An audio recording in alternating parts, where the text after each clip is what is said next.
Hello everyone, welcome back to my channel. So শরীর খারাপের জন্য এতদিন ভিডিও দিতে পারিনি, তো আজকে ভাবলাম তোমাদের সাথে শেয়ার করি আমার ডেলি ডিট্যান রুটিন। তো দেখতেই পাচ্ছ আমি অলরেডি রোদ থেকে এসেছি, তো আমার মুখে অলরেডি কিছু মেকআপ, একটু লিপস্টিক, একটু কনসিলার রয়েছে। তো আমি ফার্স্টে আমার মেকআপটা রিমুভ করে নিচ্ছি। একটা ময়শ্চারাইজার নিয়ে আমি আমার মেকআপটা রিমুভ করতে পছন্দ করি। যখন অল্প মেকআপ থাকে, বেশি মেকআপ থাকলে ডাবল ক্লিনজিং করাটাই আমি প্রেফার করি। আন্ডার আইতে একটু কনসিলার দেওয়া ছিল, সেটাকেও আমি রিমুভ করছি ময়শ্চারাইজার দিয়ে আর টিস্যু দিয়ে। ক্লেনজার দিয়ে কিন্তু এবার মুখটাকে আমি পুরো পরিষ্কার করে নেব। দেখো মুখটা কিন্তু আমার পরিষ্কার হয়ে গেছে, কিন্তু আমার নেক আমার ফেসের সাথে ম্যাচ করছে না কালারটা। ক্যামেরায় যদিও অতটা ডিসকালারেশন বোঝা যাচ্ছে না ডিফারেন্সটা, কিন্তু সামনাসামনি কিন্তু যথেষ্ট ভালো করেই বোঝা যাচ্ছে আমার না। ডিজাইন করার জন্য কিন্তু আমি এই রাঙা ডিজাইনটা ইউজ করি। এটা খুবই ভালো, অ্যাফোর্ডেবল। 40 রুপিসে একটা পাউচ আসে। এটা কনসিস্টেন্সিটা দেখতেই পাচ্ছ। এবার আমি এটাকে অ্যাপ্লাই করে নেবো। এটা কিন্তু আমি ইউজুয়ালি ডিজাইনটা আমি রাতেই করা প্রেফার করি, কারণ পুরো রাতটা আমি এটা আমার মনে হয় যে স্কিনটা ভালোভাবে হিল হতে পারে। বাট আজকে তোমাদের দেখানোর জন্য আমি ভিডিও করছি।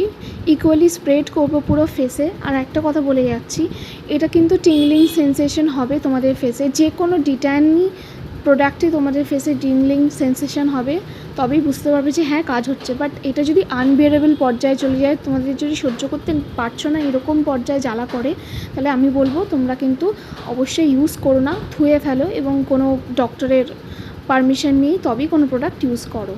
আমার স্কিনে যেহেতু এটা স্যুট করে, তাই আমি এটা এইভাবেই ইউজ করি। দেখতেই পাচ্ছ আমি কিন্তু মাথায় একটা রুমাল বেঁধে নিয়েছি, কারণ যাতে এটা আমার হেয়ারে না যায়। আর আন্ডার আই এরিয়াটা একটুখানি অ্যাভয়েড করো, না হলে চোখটাও কিন্তু জ্বলতে পারে। অলরেডি আমার মুখ জ্বলা স্টার্ট করে দিয়েছে। এর ইনগ্রিডিয়েন্টসগুলো আমার খুব ভালো লেগেছে, যেমন গ্লাইকলিক অ্যাসিড আর কোজিক অ্যাসিড আছে, যেটা আমাদের স্কিনের পিগমেন্টেশনগুলোকে হালকা করতে সাহায্য করে। সো আবার এটা কিন্তু 5 মিনিট রেখে তারপরে কিন্তু ভালো করে ম্যাসাজ করতে হবে।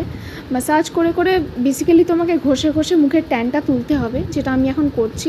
অন্ততপক্ষে 10 মিনিট তোমাকে ম্যাসাজ করতেই হবে। কীভাবে করতে হবে আমি তোমাদের দেখিয়ে দিচ্ছি। তো পুরো জিনিসটা কিন্তু পুরো ইনভিজিবল হয়ে যাবে ম্যাসাজ করতে করতে। এরকমভাবেই তোমাদের ম্যাসাজ করতে হবে পুরো ফেসের মধ্যে জিনিসটাকে। এটা কিন্তু সপ্তাহে 1 দিন করবে, যদি খুব বেশি টাইম থাকে, নাহলে 2 সপ্তাহে 1 দিন। দেখতেই পাচ্ছ আমি কিন্তু ফেসটা ক্লিন করিনি, বাট পুরোটা কিন্তু আমার মুখে অ্যাবজর্ব হয়ে গেছে। এবার আমি পুরোপুরি ক্লিন করে নিয়েছি আমার ফেসটাকে।